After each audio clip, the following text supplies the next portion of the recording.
बहुत बहुत स्वागत है दोस्तों आप सभी का। आज की ये वीडियो बहुत ज्यादा इंपॉर्टेंट होने वाली है क्लास 12th के पॉलिटिकल साइंस यानी कि राजनीतिक विज्ञान सब्जेक्ट के लिए। तो बेसिकली बच्चों आज की इस वीडियो में हम बात करेंगे कि पॉलिटिकल साइंस का कल यानी कि 23 दिसंबर 2022 को पॉलिटिकल साइंस का आपका जो प्री बोर्ड का पेपर होने वाला है, प्री बोर्ड का जो एग्जाम होने वाला है, इसके लिए इस वीडियो में हम एक और most important sample question paper को कंप्लीटली यहाँ पे सॉल्व करने वाले हैं। हर एक सैंपल क्वेश्चन पेपर का जो क्वेश्चन है वो आपको कंप्लीटली यहाँ पे समझा दिया जाएगा बहुत आसान तरीके, ठीक है। और इससे पहले भी मैंने आपके पेपर की तैयारी करवाने के लिए, आपके प्री बोर्ड के एग्जाम के लिए टोटल 4 सैंपल पेपर आपको सॉल्व करके समझाए हैं बहुत अच्छी तरीके से, टोटल 4 सैंपल पेपर। तो आई होप कि आपके प्री बोर्ड के एग्जाम की जो तैयारी है वो बहुत अच्छी हो चुकी होगी बच्चों, ठीक है। अभी मैंने एक और पेपर डाला था तो बच्चों ने कहा कि सर जी आप ना जो हमारे 6 मार्क्स के क्वेश्चन होते हैं, यानी कि आपका जो सेक्शन नंबर ई होता है जिसमें आपके 6 मार्क्स से टोटल 4 क्वेश्चन होते हैं, तो उनके लिए थोड़े और क्वेश्चन एक बार बता दीजिए, ठीक है। तो इस वीडियो में हम उसी पार्ट को डिस्कस करेंगे कंप्लीटली। यानी कि देखो आपका जो पेपर है वो बेसिकली 4 सेक्शन में इस तरीके से डिवाइड है, जिसमें आपका ए वाले में 12 एमसीक्यू आ जाएंगे, बी वाले में आपके 2 मार्क्स से 6 क्वेश्चन आ जाएंगे और सी वाले में आपके जो 4 मार्क्स के 5 क्वेश्चन आ जाएंगे। डी वाले में वैरायटीज होंगी, पैसेज, कार्टून, एमसीक्यू, एक मानचित्र का, और ई वाले में जो है वो आपके 6 मार्क्स के टोटल 4 क्वेश्चन आएंगे। तो बच्चों ने बहुत ज्यादा डिमांड की थी कि सर जी आप जो 6 मार्क्स से क्वेश्चन आते हैं हमारे 4, जिसमें आपको 4 चॉइसेस भी मिलती हैं, तो एक बार वो हमें थोड़े और कुछ नए क्वेश्चन करवा दो जिससे हमारी और भी अच्छी तैयारी हो जाएगी, ठीक है। तो उसी डिमांड के बिहाव पे इस वीडियो में हम जो हमारे लॉन्ग क्वेश्चन आंसर है उन सभी को कंप्लीटली समझने वाले हैं, ठीक है। और याद रखिएगा ये पूरा का पूरा जो मैं अभी आपको क्वेश्चन समझाऊंगा ये हिंदी मीडियम के बच्चों के लिए बहुत ज्यादा इंपॉर्टेंट है, अच्छे से समझाऊंगा। इवन वे बच्चे जो इंग्लिश मीडियम से पढ़ते हैं उनके लिए भी यहाँ पे जो आंसर है वो प्रोवाइड किए जाएंगे। तो सभी बच्चे कंप्लीटली पेपर को जरूर देख लीजिएगा, ठीक है।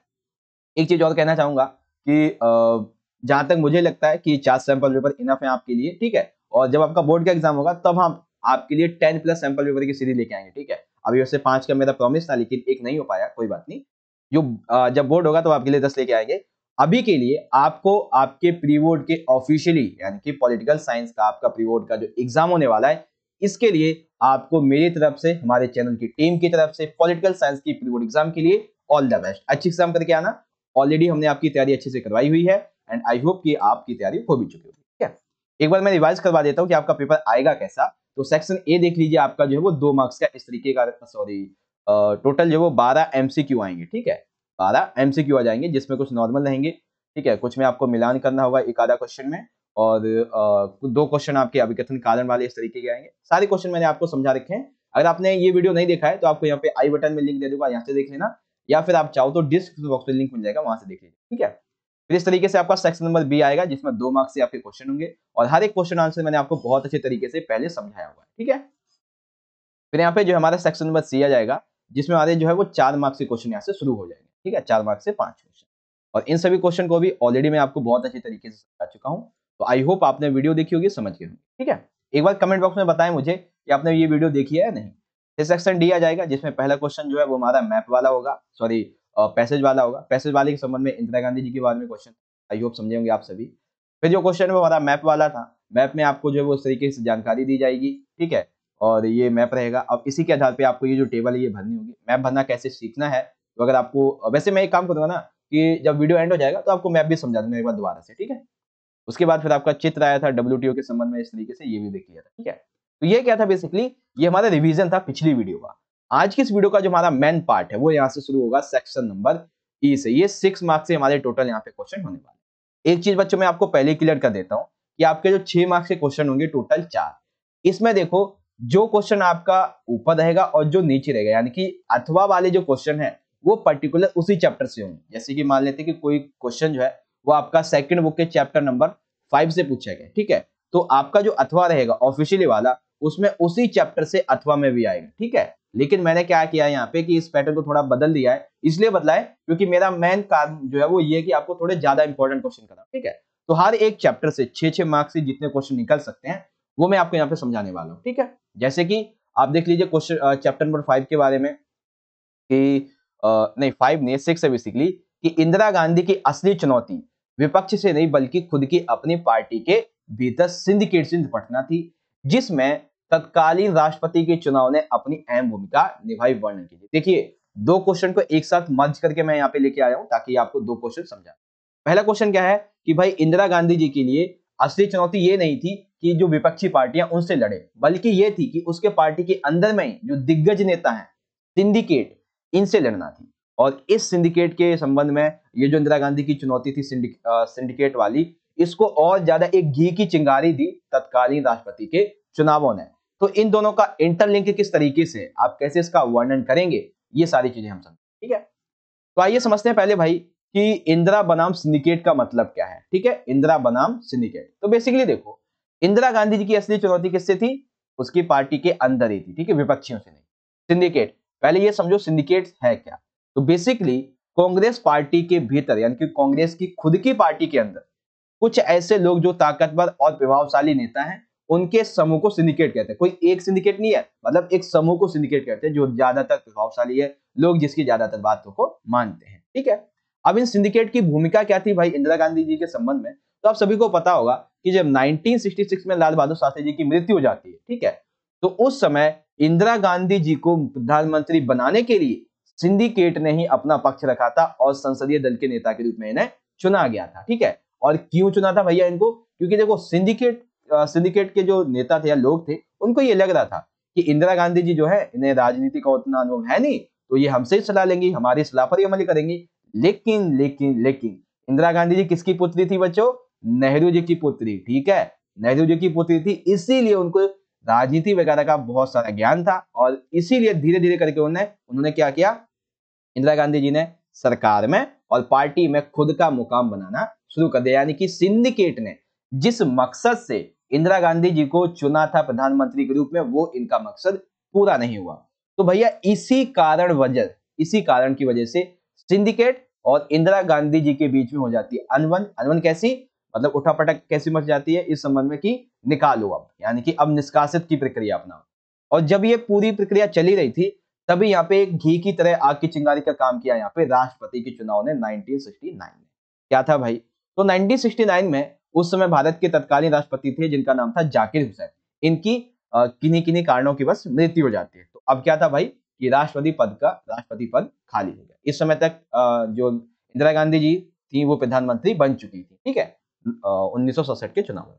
अब जो था, सिंडिकेट के नेताओं ने इंदिरा गांधी जी के जो प्रतिद्वंदी थे जिनका नाम था नीलम संजीवा रेड्डी, ठीक है, बेसिकली देखो इंदिरा गांधी जी और नीलम संजीवा रेड्डी की कभी भी आपस में नहीं बनती थी। ठीक है, तो ये इनके प्रतिद्वंदी थे, एक तरीके से ये कह लो आप। तो इनको खड़ा किया। अब राष्ट्रपति पद के लिए इंदिरा गांधी जी इस बात को समझ गई कि सिंडिकेट जो है वो मुझे कांग्रेस से निकालना चाहता है। ठीक है, यानी कि इसीलिए उसने क्या किया कि मेरे जो प्रतिद्वंदी है नीलम संजीवा रेड्डी, उसको लेके आया है। अब इस सिंडिकेट ने कहा इंदिरा गांधी जी से, देखो पार्टी का नियम होता है कि जिसे अध्यक्ष खड़ा करेंगे उसी को वोट देना होगा, लेकिन इंदिरा गांधी जी ने ऐसा नहीं किया, बल्कि इंदिरा गांधी जी ने राष्ट्रपति पद के लिए उस समय जो उपराष्ट्रपति थे जाकिर हुसैन की मृत्यु के टाइम पे, जो उपराष्ट्रपति थी जिनका नाम था वीवी गिरी, इनको अपना समर्थन दिया। और जब इन्हें समर्थन दिया और जब चुनाव होते हैं तो परिणाम स्वरूप वीवी गिरी जो वो विजयी हो जाते हैं। ठीक है, और जब वीवी गिरी जो थे वो जब विजयी होते हैं, तब जो है राष्ट्रपति के चुनाव के परिणाम के बाद इंदिरा गांधी जी को कांग्रेस की पार्टी से निकाल दिया जाता है। इस तरीके से कांग्रेस का विभाजन हो जाता है। अब जो कांग्रेस थी वो दो पार्ट में डिवाइड हो गई। एक बनी कांग्रेस आर यानी कि रिक्विजिशन, और एक बनी सिंडिकेट की कांग्रेस जिसे हम कहते हैं कांग्रेस ओ। यानी कि देखो याद रखेंगे, जो कांग्रेस ओ है ये किसकी है? ये है इंदिरा गांधी की। ठीक है, जिसे हम कांग्रेस ओ ने कांग्रेस आर है बेसिकली। ठीक है, कांग्रेस आर यानी कि रिक्विजिनिस्ट, ये किसकी है? इंदिरा गांधी की। और सिंडिकेट की कौन सी है? सिंडिकेट की है कांग्रेस ओ यानी कि ऑर्गेनाइजेशन। ठीक है, तो ये पूरी की पूरी कहानी है। आई होप कांग्रेस के विभाजन के संबंध में 1969 के ये जो राष्ट्रपति चुनाव थे इन्होंने कैसी भूमिका निभाई है। Hope you well understand and I hope आपको अच्छे से समझ में आ गया है। ठीक है बच्चों, आगे बढ़े। तो अब चलते हैं अपने अगले क्वेश्चन की तरफ। इसी में जो हमारा अथवा दिया हुआ है, अथवा में है बच्चों कि भारत की विदेश नीति के मुख्य सिद्धांतों का वर्णन कीजिए। या फिर क्वेश्चन ऐसे भी पूछा जा सकता है कि नेहरू जी की जो विदेश नीति है उसके मुख्य सिद्धांत बताइए। ठीक है ना, भारतीय विदेश नीति के मुख्य सिद्धांत बताइए। कैसे भी पूछा जाए, आंसर एक ही लिखना है। अब देखो विदेश नीति के सिद्धांत में टोटल जो है वो 5 सिद्धांत हैं यहाँ पे, वो आपको लिख देना, पूरे 6 नंबर मिल जाएंगे। सबसे पहली विदेश नीति की मुख्य जो सिद्धांत है बेसिकली भारत की, वो है गुट निरपेक्षता की नीति। बेसिकली देखो भारत ने शीत युद्ध के दौरान गुट निरपेक्षता यानी कि गुट निरपेक्ष आंदोलन NAM नॉन अलाइड मूवमेंट, ठीक है ना, इस नीति का पालन किया और दोनों ही महाशक्तियों से दूरी बनाकर रखी तथा विश्व के समक्ष उस समय पूंजीवाद और साम्यवाद ये दो दुनिया चल रही थी, दो ही विकल्प थे। तो उस समय भारत और अन्य 4 देशों ने मिलकर तीसरे विकल्प के रूप में गुट निरपेक्ष आंदोलन का विकास किया था, ठीक है। और ये एक मुख्य सिद्धांत है भारत की विदेश नीति, ठीक। फिर आता है दूसरा, लोकतंत्र का सम्मान। इसका मतलब ये है कि भारत में चाहे जब अंग्रेजों ने शासन किया हो या ना किया हो, और अभी वर्तमान में हमेशा से शुरुआत से ही भारत में लोकतंत्र का सम्मान किया जाता है और भारत दुनिया का सबसे बड़ा लोकतांत्रिक खिताब पाने वाला एक देश है, ठीक है। यहाँ पे चाहे कितनी भी कठिनाइयां हो लेकिन लोकतंत्र को खत्म नहीं कर सकते। तो हम ऐसे समझ सकते हैं कि जब 1975 में आपातकाल लगा था तो कुछ समय के लिए ऐसा लगा कि लोकतंत्र जो है वो एकदम डाउन चला जाता है, इनकी अब ये खत्म होने वाला है। लेकिन जब 77 में आपातकाल खुलता है तो उसके बाद में जो लोकतंत्र है वो वापस से अपने पद पर आ जाता है। तो इससे ये भी पता चलता है कि भारत से लोकतंत्र को खत्म कर पाना एक असंभव कार्य है, ठीक है। दूसरा ये हो गया। तीसरा है भाई मानवाधिकारों का सम्मान। अब पहले ये समझ लो मानवाधिकार होते क्या। बेसिकली यूएनओ का एक संगठन है, ठीक है। उसने कुछ ऐसे अधिकार जो कि मानव के अस्तित्व के, मानव की आजादी पर प्रतिबंध लगाते उनको खत्म करने की बात की है। जैसे कि भारत में आजादी के बाद से ही अपने देश के सभी नागरिकों को मौलिक अधिकार दिए हैं। आप सभी को पता है संविधान लागू हुआ था 26 जनवरी 1950 को। उसके बाद में मौलिक अधिकार सभी को मिल गए थे। लेकिन यहाँ पे मौलिक अधिकार के साथ में कुछ कुछ मानवाधिकार दिए गए जिसकी रक्षा के लिए पहले तो इन मानवाधिकारों की कानून रक्षा करता है, और जब कोई बड़े मानवाधिकार का उल्लंघन वगैरह होता है तो इसके लिए खुद भारत में मानवाधिकार आयोग बनाया गया जो कि दिल्ली में है, ठीक है। आप सभी को पता है दिल्ली में भारतीय मानवाधिकार आयोग स्थापित है, ठीक है। उसके बाद आता है हमारा चौथा पॉइंट। चौथा ये कि साम्राज्यवाद और उपनिवेशवाद का विरोध।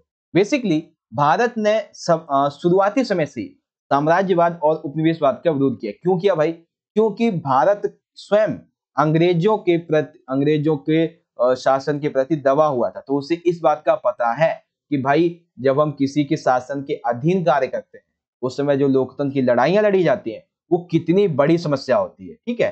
तो इसी संबंध में भारत ने पहले तो खुद को आजाद कराया, फिर खुद को आजाद कराने के बाद इंडोनेशिया को डचों से आजाद कराया, और दक्षिणी अफ्रीका में जो काले गोरों की रंग भेद की नीति चल रही थी उससे भी उसको निजात दिलवाई थी, ठीक है। तो ये पॉइंट आप समझिए आसान तरीके से। देखो जितना मेरा टीचिंग करियर है 3 से 4 साल तक का, वो उतना पूरा का पूरा एफर्ट डाल के आपको एकदम इजी से इजी वे में समझाने की कोशिश कर, ठीक है।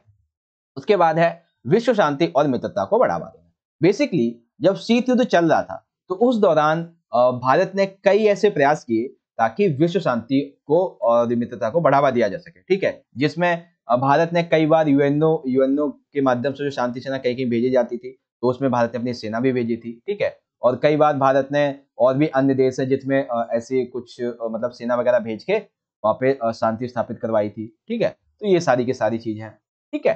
तो ये भारतीय विदेश नीति के सिद्धांत है। अब इसमें आप पंचशील समझौते का पॉइंट भी लिख सकते हो, एक आधा पॉइंट अगर आप चाहो तो अपनी तरफ से ऐड भी कर सकते हो, ठीक है बच्चों। तो ये पूरा का पूरा कंप्लीट पार्ट आपको समझ में आ गया कि भाई भारत की विदेश नीति के मुख्य सिद्धांत गुटनिरपेक्षता, लोकतंत्र, मानवाधिकार और साम्राज्यवाद उपनिवेशवाद का विरोध, विश्व शांति और मित्रता को बढ़ावा, पंचशील समझौता, अनदर वन पॉइंट, ठीक है। तो ये आपका क्वेश्चन नंबर 27 कंप्लीट हो गया। देखो टोटल हमको कितना टाइम लगा है 10 मिनट, क्योंकि 3 मिनट का तो हमारा इंट्रो हो गया था, ठीक है।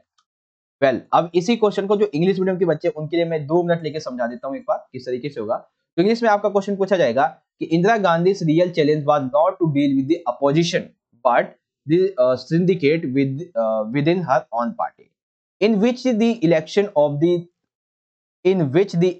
of the then president played an important role describe। तो लिख देंगे भाई सबसे पहले तो spirit of Congress Indira versus syndicate कैसे विभाजित हुई। उसके बाद इस विभाजन में सबसे अहम जो चिंगारी का काम किया वो किया था प्रेसिडेंशियल इलेक्शन है 1969। अब ये प्रेसिडेंशियल जो इलेक्शन हुए थे इस संबंध में आप ये सारे के सारे पॉइंट लिखेंगे और इजीली आप इन्हें यहाँ से रीड भी कर सकते। ओके तो ये दोनों पॉइंट आपको समझ में आ गए। अब जो हमारे इसमें दूसरा क्वेश्चन है कि describe the main principles of the India's foreign policy.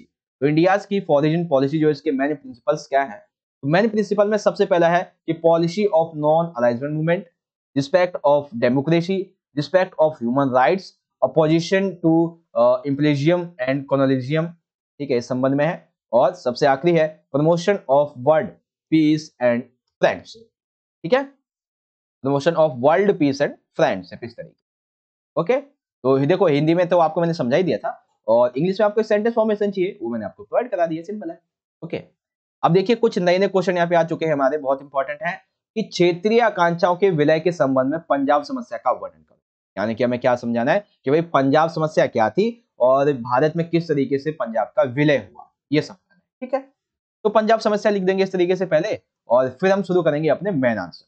तो देखो हुआ कुछ यूं कि 1920 के दशक में अकाली दल ये गठित होता है पंजाब में, ठीक है। तो अकाली दल ने पंजाब में पंजाबी भाषा क्षेत्र के गठन के लिए एक आंदोलन चलाया, ठीक है, कि भाई हमें पंजाब के लिए, मतलब पंजाबी भाषी लोगों के लिए एक अलग पंजाब चाहिए, ठीक है। जिसके परिणाम स्वरूप पंजाब प्रांत से अलग होकर 1966 में एक हिंदी भाषी क्षेत्र बनाया गया हरियाणा, और एक पहाड़ी क्षेत्र बनाया गया हिमाचल प्रदेश।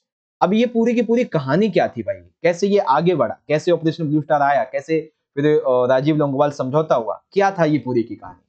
तो अकाली दल ने 1973 में आनंदपुर साहिब सम्मेलन में पंजाब के लिए अधिक स्वायत्तता की मांग उठाई, तथा कुछ धार्मिक नेताओं ने स्वायत्त सिख पहचान की मांग की, और कुछ चरमपंथियों ने भारत से अलग होकर खालिस्तान बनाने की मांग।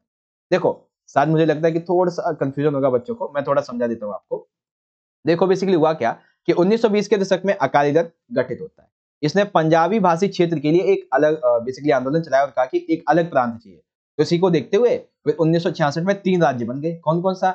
एक तो हिंदी भाषी क्षेत्र बन गया हरियाणा, ठीक है, जैसे आप आज हम हरियाणा कहते हैं, और एक पहाड़ी क्षेत्र बन गया हिमाचल। लेकिन ये सिलसिला यहीं रुका नहीं, ये सिलसिला आगे बढ़ गया। अकाली दल ने 1973 में जो आनंदपुर साहिब सम्मेलन हुआ था, कौन सा? आनंदपुर साहिब सम्मेलन, ठीक है। तो इसमें बेसिकली 3 तरीके की मांगे उठी। पहली मांग ये उठी कि पंजाब के लिए अधिक स्वायत्तता की मांग, ठीक है।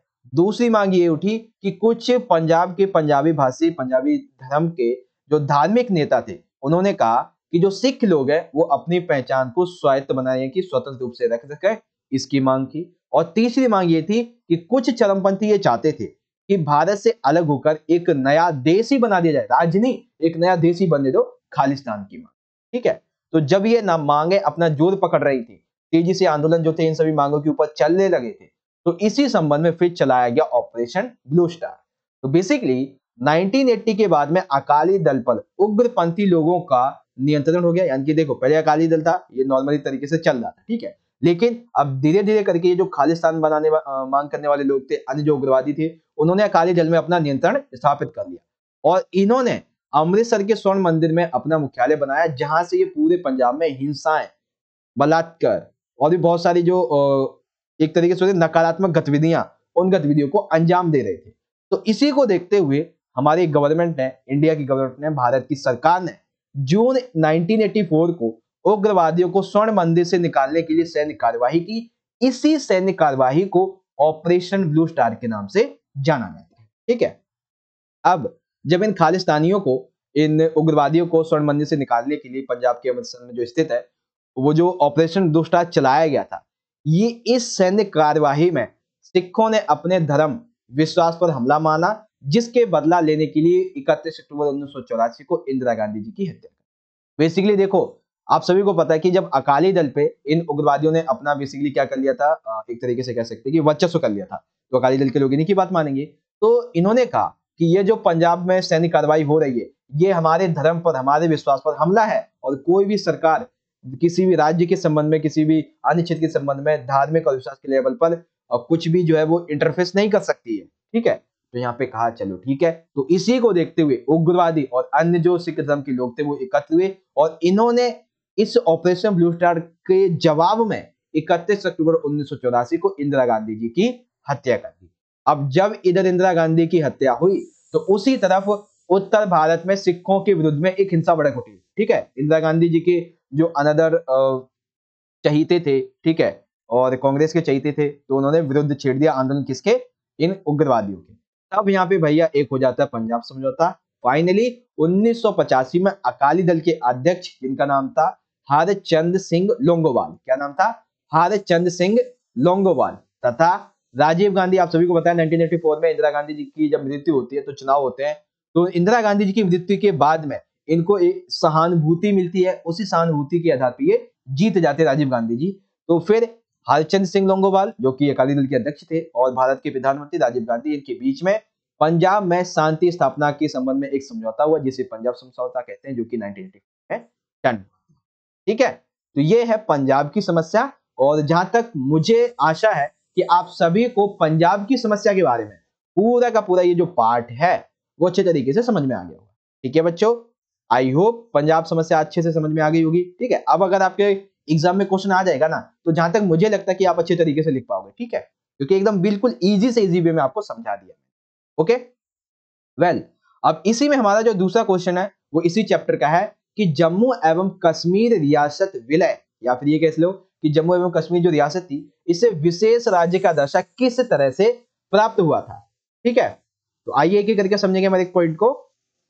ओके ये कहां पे आ गया, हाँ अथवा में। बेसिकली देखो, जम्मू कश्मीर जम्मू एवं कश्मीर रियासत विलय अथवा विशेष राज्य का दर्जा। बेसिकली देखो हुआ कुछ कि जम्मू एवं कश्मीर में तीन राजनीतिक और सामाजिक क्षेत्र कौन कौन से, एक है जम्मू स्वयं, एक स्वयं कश्मीर और एक स्वयं लद्दाख। आज के टाइम पे लद्दाख अलग हो चुका है, जम्मू कश्मीर अलग है। कश्मीर का एक भाग आज भी पाकिस्तान के कब्जे में, जिसे हम पाक अधिकृत कश्मीर कहते हैं। ठीक है, और पाकिस्तान ने अपने अधिकार में जो कश्मीर है उसे बेसिकली अवैध रूप से चाइना को दे रखा है। वैध रूप से नहीं कि कागज वागज साइन वगैरह करा के एग्रीमेंट की उसके आधार पे नहीं, बस बोल रखा है। और उस पाकिस्तान अधिकृत कश्मीर का कौन अभी शासन कर रहा है, बेसिकली चाइना कर रहा है। ठीक है, तो यह शुरुआत हुई थी भारत की आजादी के बाद। तो स्वतंत्रता से पहले जम्मू कश्मीर में राजतंत्रीय शासन की व्यवस्था थी, यानी कि जब भारत आजाद नहीं हुआ था तो उससे पहले वहां पे राजा का शासन होता था। यहाँ पे राजा थे जिनका नाम था हरि सिंह। ठीक है, हरि सिंह जो थे वो बेसिकली अपने क्षेत्र को, जम्मू और कश्मीर को एक नया देश घोषित करना चाहते थे। ठीक है, लेकिन यहाँ पे भैया पाकिस्तानी कबायलियों की घुसपैठ हुई, तो राजा हरि सिंह काफी डर गए और इन्होंने भारत सरकार से सैनिक सहायता मांगी। लेकिन भारत ने कहा देखो हम सहायता तो जरूर करेंगे, लेकिन हमें भी कुछ चाहिए, हम फालतू में क्यों सहायता करेंगे, आपको हमारे में विलय करना होगा, यानी कि आपका विलय भारत में होगा। तो इस पर क्या हुआ कि भाई चलो ठीक है, राजा हरि सिंह जो थे वो इस बात को लेके मान गए। लेकिन राजा हरि सिंह ने कहा देखो हम पूरी तरीके से तो विलय नहीं करेंगे, हमें कुछ विशेष राज्य का दर्जा देना। ठीक है, तो इसी संबंध में जब विलय पत्र पर हस्ताक्षर किए गए तो भारत ने जम्मू कश्मीर को अनुच्छेद 370 के तहत विशेष राज्य का दर्जा प्रदान कर दिया। ठीक है, अब यहाँ पे पाकिस्तान में बहुत सारे उग्रवादी हैं जो कि कश्मीर और बहुत सारे कश्मीर के अलगाववादी हैं। इसी वजह से आप सभी ने न्यूज वगैरह में बहुत सारे टाइम पे आप देखते रहते हो कि न्यूज आती है कि आज कश्मीर इस आतंकवादी को पकड़ा, आज पाकिस्तानियों ने हमारे भारत की इस सैनिक को शहीद कर दिया है। तो ये सब किसकी वजह से होता है, ये बेसिकली पाकिस्तान के जो उग्रवादी हैं और कश्मीर के जो अलगाववादी लोग हैं जो कि अलग देश की मांग करते हैं, इन्हीं की वजह से होता है। अब यहाँ पे जो लोग रहते हैं जो अलगाववादी हैं, बेसिकली जो अलग देश चाहते हैं, उनकी तीन मांगे हैं। ठीक है, देखो अलगाववादी वो नहीं है जो कि अलग देश चाहते हैं, बल्कि वो भी है अलग देश चाहने वाले भी, एक नया राष्ट्र बनाने वाले भी, अन्य जो भी चीज है वो भी यही है। ठीक है, तो कौन कौन सी तीन मांगे हैं। पहली मांग ये है कि अलगाववादी कहते हैं कि भाई कश्मीर को ना एक अलग राष्ट्र बना दो, एक अलग देश ही बना दो। दूसरे तरीके के अलगाववादी कहते हैं कि अलग देश नहीं बना सकते, चलो कोई बात नहीं, हम भाई पाकिस्तान में मिलेंगे, ऐसा कश्मीर के अलगाववादी कहते हैं। तीसरे कहते हैं कि देखो चलो एक टाइम के लिए ना हम भारत में रह जाते हैं, लेकिन हमें चाहिए भाई थोड़ी और स्वतंत्रता, अधिक स्वतंत्रता। तो इसी को देखते हुए 370 दिया गया था। लेकिन आप सभी को पता है कि प्रधानमंत्री नरेंद्र मोदी जी ने 2020-21-22 में इस अनुच्छेद 370 को ही उखाड़ फेंका, इसी को हटा दिया। इवन अब तो जम्मू कश्मीर को राज्य भी नहीं रहने दिया, बल्कि उसकी पूरी पावर जो थी वो सेंटर में, यानी कि अब जो है जम्मू कश्मीर को केंद्र शासित प्रदेश बना दिया। देखो बहुत सारे राजनीतिकों को ऐसा लगता था कि आने वाले कई 100 सालों में ये जो कश्मीर की समस्या ये सुलझने वाली नहीं है, लेकिन बीजेपी की सरकार ने इसे जो है वो सॉल्व कर दिया।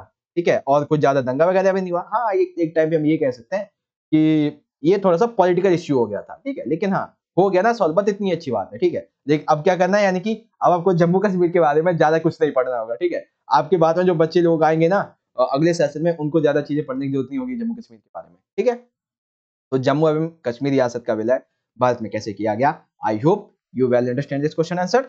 ओके, तो पहले आप पंजाब समस्या का पूरा पार्ट देख लीजिए यहाँ से, ये हमारा पंजाब समस्या का पूरा पार्ट मैं आपको समझा चुका हूँ ऑलरेडी, और ये हमारी कश्मीर समस्या का पूरा पार्ट है। ओके, अब बारी आती है हमारे अगले क्वेश्चन। तो अगला क्वेश्चन है बच्चों कि describe the Punjab problem in relation to merger of regional aspirations, यानी कि जो रीजनल एस्पिरेशंस थी इस संबंध में पंजाब प्रॉब्लम की हमें यहाँ पे व्याख्या करें। व्याख्या के संबंध में सबसे पहले भूमिका लिखेंगे, उसके बाद आनंदपुर साहिब सम्मेलन जो कॉन्फ्रेंस हुआ था 1973 में, इसका पार्ट लिखेंगे, और इसके बाद में फिर जो ऑपरेशन ब्लू स्टार चलाया गया था ये लिखेंगे, और बाकी के अनदर पॉइंट यहाँ पे आप देख सकते। ओके बच्चों, अब इसी क्वेश्चन को जो दूसरा क्वेश्चन है हमारा, इसको पूछा जाएगा कि how did princely state of Jammu and Kashmir merge और get the status of special state. ठीक है, तो कैसे मिलता है ये सारी चीजें आप देख सकते हैं। Jammu and Kashmir compromises 3 political and social regional, Jammu, Kashmir, Ladakh. अब इस संबंध में पहले आप ये डी तक पॉइंट लिख देंगे, और डी तक लिखने के बाद में ये यहाँ पे देखिए ए से लेकर डी तक आपका पूरा का पूरा जो आंसर है एक ही स्क्रीन में आपको देख सकते हैं, सिंपल सा। ठीक है, ये पूरा का पूरा आपको लिख देना जब आपका इंग्लिश में आएगा। ओके बच्चों, वेल आगे चलते हैं। अब आता है क्वेश्चन नंबर 29। ये क्वेश्चन बहुत इंपॉर्टेंट है बच्चों, यहाँ पे भी दो क्वेश्चन एक साथ में आपको समझाऊंगा। पहला क्वेश्चन ये है कि राष्ट्र निर्माण के दौरान रियासतों के एकीकरण में कौन कौन सी समस्याएं आई तथा भारतीय संघ में देशी रजवाड़ों के विलय में सरदार पटेल की भूमिका का वर्णन करो। देखो दो क्वेश्चन है, एक तो कि राष्ट्र निर्माण के समय रियासतों के एकीकरण में कौन कौन सी समस्याएं आई थी और सरदार पटेल की भूमिका। अब देखो यहाँ पे क्या होगा कि जो रियासतों में समस्याएं आई थी विलय में, ये 4 मार्क्स से में पूछ लिया जाएगा, और सरदार पटेल की भूमिका ये आपसे 6 मार्क्स में अलग से पूछी जा सकती है। ठीक है, तो याद रखिए जिस तरीके का मैं आपको पेपर करवा रहा हूं, यहाँ पे सिर्फ और सिर्फ आपको इंपॉर्टेंट क्वेश्चन करवाए जा रहे हैं। पेपर आपका बहुत आसान आएगा, टेंशन नको, पेपर आपका बहुत आसान आएगा। ठीक है, वेल शुरू करेंगे हम अपने पेपर के सॉल्यूशन को। तो सबसे पहले हम बात करेंगे कि भाई रजवाड़ों का विलय भारत की एक अहम समस्या थी, रियासतों का। आप पहले तो ये समझ लो कि ये रजवाड़े थे क्या। तो बेसिकली रजवाड़ों का मतलब ये था कि भारत के समय ऐसे क्षेत्र जहां पे राजा शासन करते थे और उन्होंने अंग्रेजों की अधीनता यानी कि अंग्रेजों का प्रभुत्व, अंग्रेजों को बड़ा मान रखा यानी कि तरीके से उनका शासन मान रखा हो, ठीक है ना, उनके नीचे कार्य करते, उनको रजवाड़े कहते हैं। तो बेसिकली ब्रिटिश इंडिया 2 पार्ट में डिवाइड था, एक ब्रिटिश प्रभुत्व वाले प्रांत और एक देशी रजवाड़े। और ये रजवाड़े क्या होते थे, जो कि अंग्रेजों के शासन के अधीन होते थे। अंग्रेज जब भारत को आजाद करके गए तो उन्होंने कहा कि देखो भाई आजादी के पश्चात ना देश में जितने भी मौजूद ये 565 लगभग रियासतें रजवाड़े थे, तो ये जो रजवाड़े हैं ये ब्रिटिशों के प्रभुत्व से आजाद हो जाएंगे। ठीक है, तो फिर भी ये करेंगे क्या, तो अंग्रेजों ने कहा देखो रजवाड़ो तुम क्या करना, या तो भारत में शामिल हो जाना, या तो पाकिस्तान में शामिल हो जाना, या तो तुम चाहो तो खुद अलग ही एक देश बन जाना। ठीक है, तो इसी संबंध में सबसे पहले त्रावणकोर के राजा ने अपने राज्य को आजाद रखने की घोषणा की, और अगले ही दिन हैदराबाद के निजाम ने घोषणा कर दी, और फिर उसके बाद में भोपाल के शासक ने संविधान सभा में कहा कि हम जाएंगे ही नहीं, हम संविधान सभा में जाना ही नहीं चाहते, हम तो अलग देश चाहते हैं। ठीक है, तो जब ये देखा कि देशी रजवाड़ों की ये समस्या कि सभी जो है वो अलग होना चाहते हैं, तो बड़े बड़े नेता, बड़े बड़े आंदोलनकारी, क्रांतिकारी, जिन्होंने ये सपना देखा था कि भारत एक अखंड भारत रहेगा, लोगों को ये लगा, इन नेताओं को ये लगा, इन क्रांतिकारियों को ये लगा जिन्होंने आजादी में अपने घर परिवार सब कुछ त्याग दिया, उन्हें ये लगा कि भाई हमारा ये जो सपना है जिसके लिए हमने ये त्याग किया है वो तो अधूरा रह जाएगा।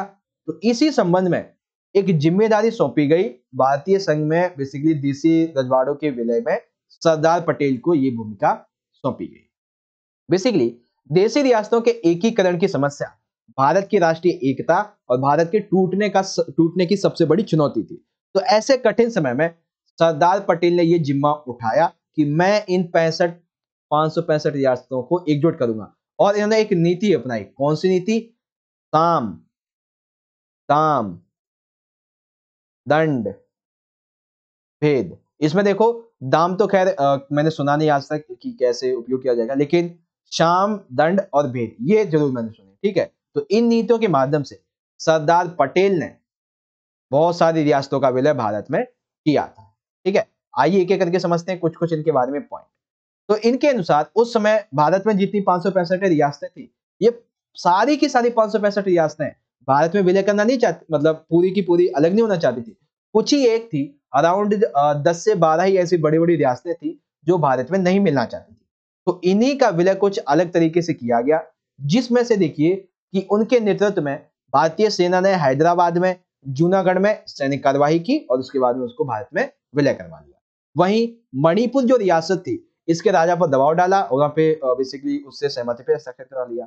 जम्मू कश्मीर जो था, इसे एक विशेष राज्य का दर्जा दिया और उसे भी हासिल कर भारत में मिला लिया। ठीक है, पहले आप क्या करोगे कि इन पॉइंट को ना अलग कर लेना। ठीक है, जैसे कि हैदराबाद और जूनागढ़ में सैनिक कार्यवाही के द्वारा इसको विलय कर लिया। ठीक है, मणिपुर के जो रियासत के शासक थे, इनको जो था बेसिकली राजा पे दबाव डाल के इनका विलय कर दिया। ठीक है, जम्मू कश्मीर को विशेष राज्य का दर्जा देके विलय करवा दिया गया। तो ऐसे ऐसे करके ये 3 पॉइंट आप बना देने से।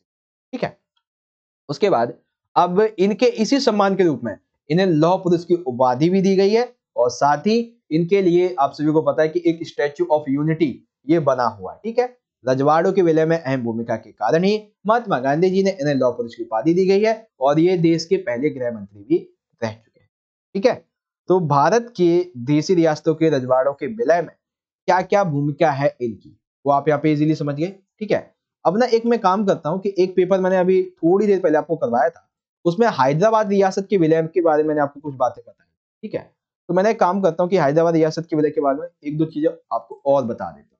ठीक है, जैसे कि हैदराबाद रियासत का विलय लेके आता हूँ एक बार। हैदराबाद हैदराबाद थोड़ा सा पे टाइम लगेगा मुझे ढूंढने में, एक बार पॉज कर देते हैं ना। ओके, वेल क्वेश्चन मिल नहीं रहा मुझे। एक काम करना, अपना वीडियो का मतलब कि जो पिछला वीडियो ने डाला है उसको देख लेना, उसमें मैंने बताया था। ठीक है, वेल भारतीय संघ में ये जो विलय की बात थी आप समझ गए होंगे अच्छे तरीके से। अब इसी संबंध में जो हमारा दूसरा क्वेश्चन था, दूसरे क्वेश्चन में हमसे पूछा गया बच्चों कि भारत तथा बांग्लादेश के बीच में विवाद के मुद्दे क्या थे और अच्छे संबंधों का वर्णन। ठीक है, तो क्या क्या विवाद के मुद्दे थे भाई, देखो सीधा सीधा मैं आपको पॉइंट टू पॉइंट बताता चलूंगा। ठीक है, तो भारत और बांग्लादेश के विवाद के मुद्दे, तो सबसे पहला नदी जल बंटवारा, जिसमें गंगा नदी विवाद है, इसको लेके विवाद है। साथ ही बांग्लादेश कहता है कि तिस्ता नदी से कम मुझे 48% पानी चाहिए, लेकिन यदि भारत इस बात को, इस मांग को मान लेता है तो बंगाल के कई सारे क्षेत्रों में सूखा आ जाएगा। ठीक है, 1971 में जो युद्ध हुआ था, ठीक है, भारत और पाकिस्तान का, इस समय जब बांग्लादेश नया देश बनता है तो बांग्लादेश से बहुत सारे लोग जो थे लाखों की संख्या में भारत में शरणार्थी के रूप में आने के लिए मजबूर हो गए और यहाँ के मूल निवासी ही बेसिकली क्या हो गए, अल्पसंख्यक बन गए। खास करके जो असम और बंगाल की संस्कृति थी ये बेसिकली ज्यादा प्रभावित हुई। ठीक है, और आप सभी को पता होगा कि असम में एक आंदोलन भी चलाया गया था इन संबंध में। आसू एक संस्था थी, उसने आंदोलन चलाया था, तो उस आंदोलन को याद करके जाइएगा आप। ठीक है, साथ ही फिर है कि बांग्लादेश आतंकवादी शिविर, फॉर एग्जांपल जैसे लश्कर ए तैयबा हो गया, जमाल उल दावा होगा, ये सभी जो आतंकवादी संगठन है, ये भारत में बहुत सी जो आतंकवादी घटनाएं हैं उन सभी को अंजाम देते हैं। अवैध तस्करी है, जैसे कि भारत ये कहता है कि बांग्लादेश ना हमारे देश में नशीले पदार्थ जैसे ड्रग्स या फिर अन्य जो नशीली पदार्थ है उनकी भारत में तस्करी करता है। म्यांमार से गैस पाइपलाइन, ये जो पॉइंट है ये भारत की आर्थिक स्थिति की एक नींव है, बहुत इंपॉर्टेंट पॉइंट है। कैसे, देखो भारत जो है वो म्यांमार के द्वारा एक गैस पाइपलाइन भारत में लाना चाहता है जो कि बांग्लादेश से होकर लाई जा सकती है, परंतु बांग्लादेश अपनी भूमि का उपयोग ही नहीं करने देता है।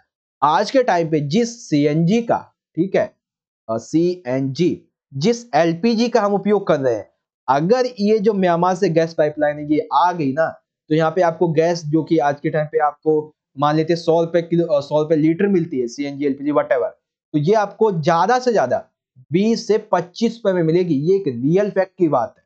ठीक है, 20 से 25 रुपए में, लेकिन ऐसा बांग्लादेश करने नहीं देता है। ठीक है, क्योंकि अगर बांग्लादेश करेगा, कोई क्यों करेगा किसी देश के लिए ऐसी चीजें। ठीक है, ये सारी है, तो ये क्या है, ये विवाद के कारण है। नदी जल बंटवारा, घुसपैठ, आतंकवादी, अवैध तस्करी, म्यांमार गैस पाइपलाइन। अब इस संबंध में कुछ कुछ अच्छी बातें भी है, जैसे कि बेसिकली जो बांग्लादेश है ये भारत की एक नीति है, पूरब की चलो नीति इसका हिस्सा है, जिसके तहत भारत जो है वो म्यांमार के जरिए दक्षिण पूर्वी एशिया के साथ में अपने संबंध सुधारने की बात करता है। ठीक है, जिसमें आसियान के देश भी आ जाते हैं। ठीक है, चाहे किसी भी प्रकार की आपदा प्रबंधन हो या फिर कोई पर्यावरण की कोई समस्या हो, तो ये दोनों ही मिलकर आपस में कार्य कर लेते हैं। ठीक है, वहीं 2008 में शेख हसीना ने भारत को यह आश्वासन दिया कि देखो आपके यहाँ पे कुछ घटनाएं हो रही है उसके लिए माफी चाहते हो, लेकिन हाँ हम अपनी तरफ से पूरी कोशिश करेंगे कि बांग्लादेश में जितने भी आतंकवादी शिविर है उनको नष्ट करें। ठीक है, फिर 2014 में भारतीय प्रधानमंत्री ने बांग्लादेश को आर्थिक सहायता देते हुए तकरीबन 20 अरब डॉलर देने का वादा किया और 2015 में दोनों ने कुछ क्षेत्रों यानी कि एनक्लेवों का आदान प्रदान किया, जिससे कि आर्थिक सहायता और व्यापार वगैरह अच्छी तरीके से चलने लगा। ठीक है, तो ये कुछ कुछ पॉइंट है जो कि आप इजीली यहाँ से हर एक को समझ सकते हो। ठीक है, तो सिंपल सिंपल सा था, इसी मैंने आपको सिंपली सिंपली समझा भी दिया है, ठीक है, सिंपल सिंपल सिंपली सिंपली समझा दिया। वेल ये आपको समझ में आ गया होगा अच्छे तरीके से। तो यहाँ पे हमारा क्वेश्चन नंबर 29 के दोनों पार्ट खत्म हो जाते हैं। एक बार मैं आपको दोबारा दिखा देता हूँ, सॉरी इंग्लिश में दिखा देता हूँ, दोबारा क्या ही दिखाऊंगा, समझा ही चुका हूँ। What problems came in the integration of princely states during nation building and describe the role of Sardar Patel in merger of princely states in the Indian Union। तो पहले तो क्या क्या प्रॉब्लम होती हैं, उन प्रॉब्लम के बारे में आप ये 2 पॉइंट बताएंगे, उसके बाद में और 2-3 पॉइंट बता देंगे प्रॉब्लम के बारे में, ये वाली थी, ठीक है। तो टोटल प्रॉब्लम के संबंध में 4 पॉइंट, ठीक है, तो 2 पॉइंट आपके यहाँ पे हो गए और 2 पॉइंट आपके ये हो गए। अब जो है वो सरदार वल्लभ भाई पटेल की अभी भूमिका है कि किस तरीके से Sardar Vallabhbhai Patel role in the merger of princely states in the Indian union. तो इस संबंध में आप ये जो पॉइंट हमारे A B C D E तक इन सभी को लिख देंगे, ठीक है, यहाँ पे ये कंप्लीट हो जाएगा। अब उसके बाद में जो दूसरा क्वेश्चन हमारा था, कौन सा क्वेश्चन भाई, दूसरा क्वेश्चन था कि describe the point of continuation and good relation between the India and Bangladesh. तो आइए एक एक करके समझ लेते हैं। तो सबसे पहले जो इश्यूज हैं वो कौन कौन से हैं, ठीक है, ये जो आप देख रहे हैं इश्यूज, एक सेकेंड, ये इश्यूज कौन कौन से हैं, तो आइए इनको समझते हैं पहले। तो सबसे पहला इश्यू है रिवर वाटर शेयरिंग के बारे में, दूसरा है infiltration from the Bangladesh border during 1971, Bangladesh terrorist campus, electric smuggling and gas pipeline from the Myanmar. तो ये सभी क्या है, ये कॉन्टिन्यूएशन है किसके संबंध में, इश्यू के। अब कुछ कुछ अच्छी बातें भी है, फॉर एग्जांपल जिसे हम स्वीट रिलेशन भी कह सकते हैं। तो ये बांग्लादेश और पाकिस्तान के बीच में, सॉरी बांग्लादेश भारत के बीच में कुछ स्वीट रिलेशंस भी यहाँ पे आ जाते हैं, ठीक है, ये कंप्लीट आपको समझ में आ गया। अब जो हमारा क्वेश्चन है बच्चों, क्वेश्चन नंबर 30, ये एक ऐसा क्वेश्चन है जिसमें आपके 2 मार्क्स के टोटल 4 क्वेश्चन, ठीक है, 4 मार्क्स के 2 क्वेश्चन और 6 मार्क्स के 2 क्वेश्चन निकल जाएंगे, ठीक है ना। यानी कि इसमें मैं आपको आपका चैप्टर नंबर 9 जो वैश्वीकरण वाला, वो आधे से ज्यादा चैप्टर यहाँ पे समझा दूंगा एक ही बार, ठीक है, अब ध्यान से समझते चलिएगा। देखिए तो क्वेश्चन इस तरीके से आएगा कि वैश्वीकरण एक बहुआयामी अवधारणा है, कथन के संदर्भ में वैश्वीकरण के आर्थिक तथा राजनीतिक परिणाम लिखिए, ठीक है।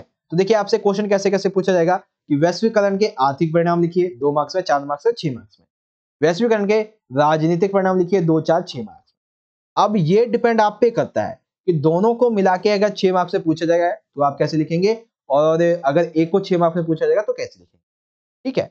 देखिए अब मैं क्या करता हूं, आपको एक चीज समझा देता हूं। जैसे मान लेते हैं कि अगर आपका क्वेश्चन 2 मार्क्स में आएगा, ठीक है, तो आप क्या करेंगे, 2 मार्क्स में ज्यादा से ज्यादा वैश्वीकरण के जो सकारात्मक परिणाम है उसके 2 से 3 पॉइंट लिख देंगे, ठीक है। लेकिन यही क्वेश्चन अगर 4 मार्क्स में आएगा तो 3 पॉइंट आप सकारात्मक के और 3 पॉइंट नकारात्मक के।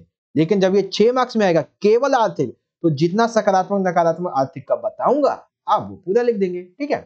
तो चलिए एक एक करके समझ लेते हैं। पहले बात करेंगे आर्थिक की, ठीक है, वैश्वीकरण के आर्थिक परिणाम जो कि सकारात्मक है।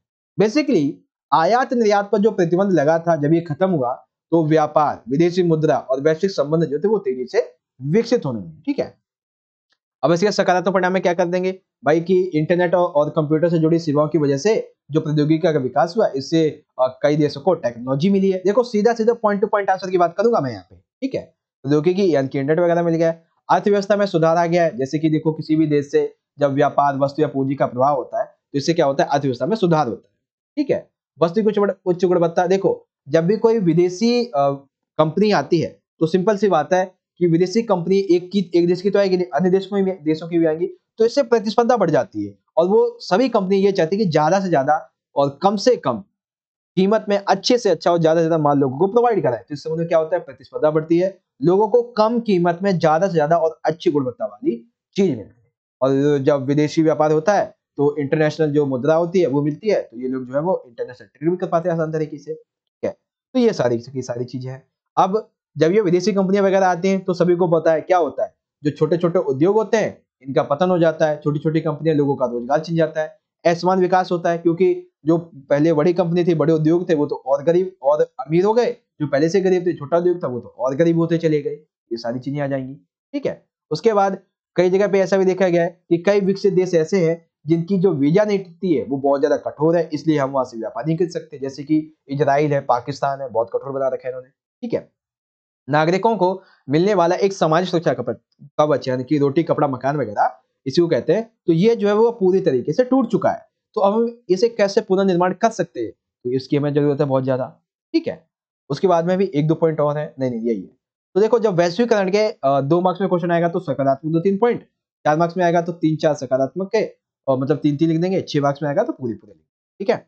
और जब राजनीतिक और आर्थिक पूछा जाएगा तो ज्यादा से ज्यादा 2-2 3-3 लिख देना, ठीक है। आगे चलते हैं। अब आता है राजनीतिक, ठीक है, यानी कि राजनीति के संबंध। तो बेसिकली वैश्वीकरण की वजह से राज्य की जो सरकारें हैं, इन सभी को, हम सभी को पता है कि नई प्रौद्योगिकी और नई तकनीकें मिली हैं।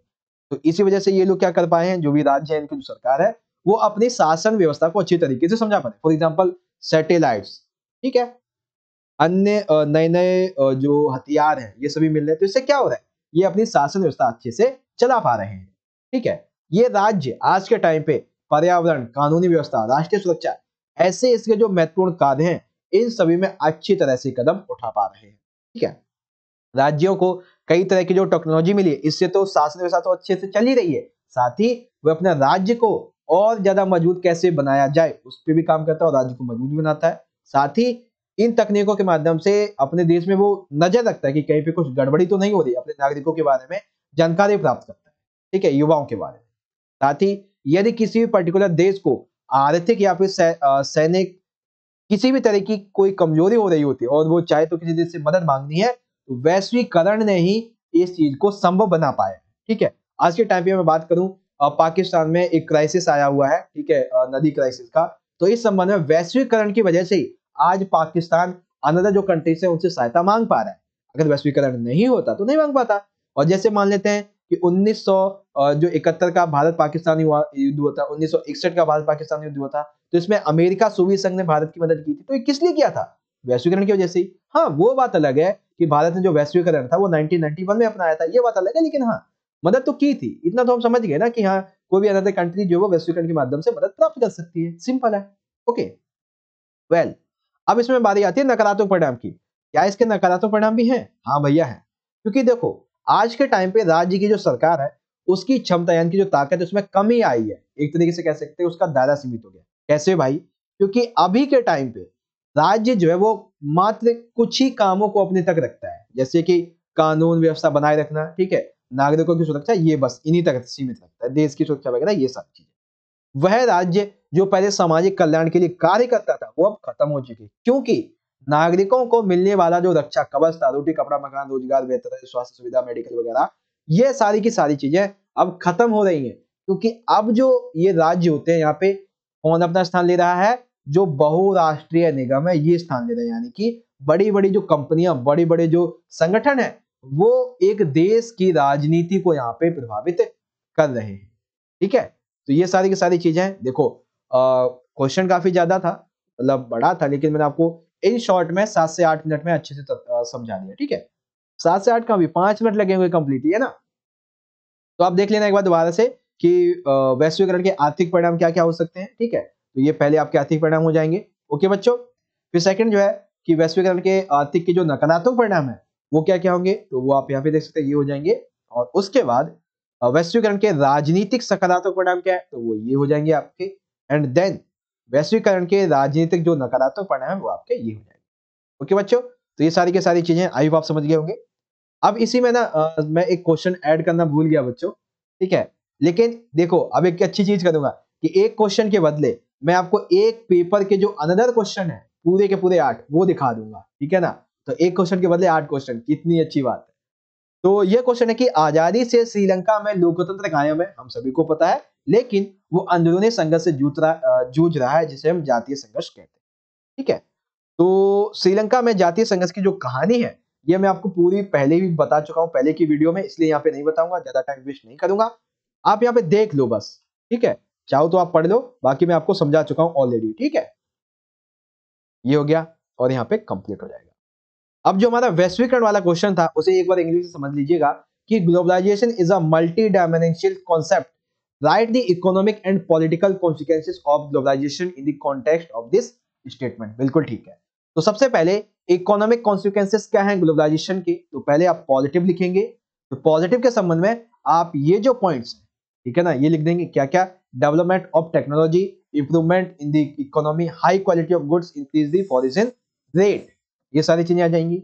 अब ग्लोबलाइजेशन के जो इकोनॉमिक है इसके निगेटिव कॉन्सिक्वेंसेस क्या है, तो निगेटिव के संबंध में आप ये 4 पॉइंट लिख देंगे, ठीक है बच्चों। उसके बाद में देखिए हिंदी में मैंने आपको ऑलरेडी समझा दिया, इंग्लिश में आपको सेंटेंस फॉर्मेशन चाहिए वो मैं आपको प्रोवाइड करा रहा हूं। अब पॉलिटिकल की बात करेंगे तो political consequences of globalisation positive, तो पॉजिटिव पॉलिटिकल के क्या क्या है वो आप इजीली यहां से देख सकते हैं। एंड देन सबसे आखिरी में जो बचता है कि politic consequences of globalisation in the negative impact, तो इस संबंध में आप ये जो पॉइंट्स हैं वो इजीली यहां से रीड आउट कर सकते हैं। ओके बच्चों, अब अथवा में जो क्वेश्चन था श्रीलंका के बारे में, जो डेमोक्रेसी बेसिकली ये इंटरनल जो कास्ट टेरिफ है उससे जूझ रहा है, तो इस संबंध में आप देख लीजिए ये पूरा का पूरा आंसर है, मैं आपको बताऊंगा नहीं, ऑलरेडी मैं आपको पिछली वीडियो में समझा चुका हूं अच्छे से, बस आप यहाँ पे देख लो, एक बार नजर मार लो इस पे कि इस तरीके का आपको लिखना है, ठीक है। ओके, और ये यहाँ पे जो है आंसर हमारा हो जाता है कंप्लीट, ठीक है बच्चों। आई होप आपको ये समझ में आ गया होगा। एक बार ना एक और मैंने क्वेश्चन पेपर यहाँ पे लिया हुआ है, एक बार मैं आपको वो दिखा दूंगा, ठीक है। एक सेकेंड, शायद यही वाला हमारा पेपर है, वो वाला,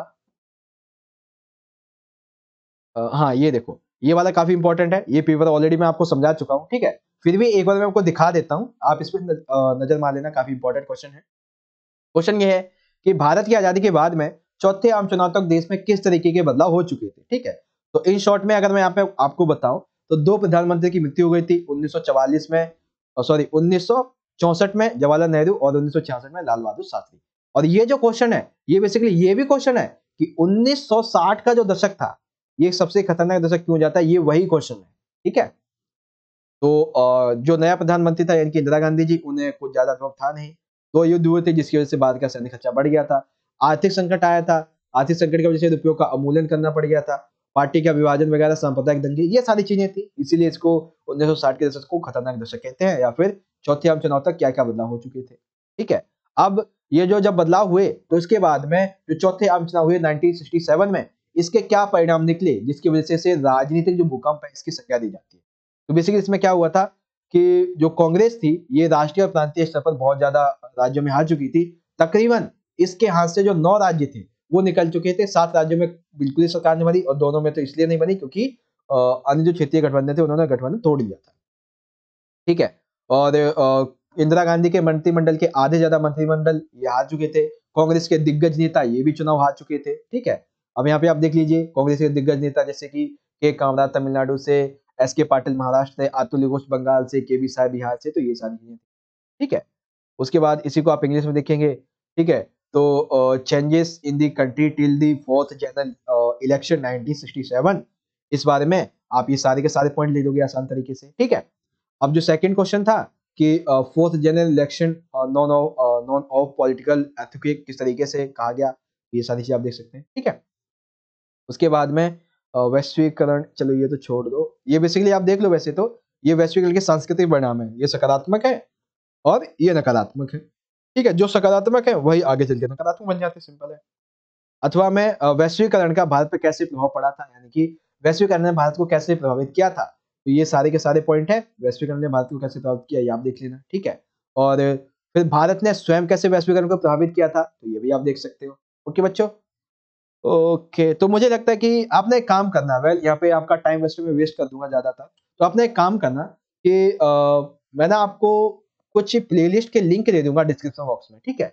आप उनको जाके जरूर से चेक कर लेना, एक बार उसमें पेपर जो उनको चेक कर लेना और उन वीडियोस को देख लेना, आपकी अच्छी तैयारी हो जाएगी। एंड आई होप कि जो पेपर वगैरह था आज का वो आपको समझ में आ गया होगा। अब कई बच्चों के मन में डाउट आएगा, सर जी एक बात भूल रहे हो आप, क्या कि सर जी आपने बोला था मैप समझा दूंगा एक बार दोबारा से, है ना। वेल मुझे याद है, मैं समझा देता हूँ आपको, ठीक है। चलिए देखिए, देखिए आपको क्या करना है कि मैप जो है वो आपको इस तरीके से जानकारी दी जाएगी, ठीक है। और इस मैप के अकॉर्डिंग आपसे जो है क्वेश्चन पूछे जाएंगे, और ये एक तालिका होगी जिसमें कुछ लिखा नहीं होगा, ये सब कुछ लिखा नहीं होगा, आपको भरना होगा, ठीक है। तो इस संबंध में हम देखेंगे, तो ये मैप मैं अभी पिछली वीडियो में आपको करवा चुका हूँ। जैसे कि हमारा जो पहला क्वेश्चन था इसमें कि भाई 1952 में भाषा के आधार पर कौन सा राज्य बनाया गया था, तो हम सभी को पता है कौन सा था, वो आंध्र प्रदेश था, ठीक है। 1952 में भाषा के आधार पर कौन सा राज्य बनाया गया था भैया, आंध्र प्रदेश। तो आंध्र प्रदेश कहाँ पे है, ये रहा डी वाले में, ठीक है।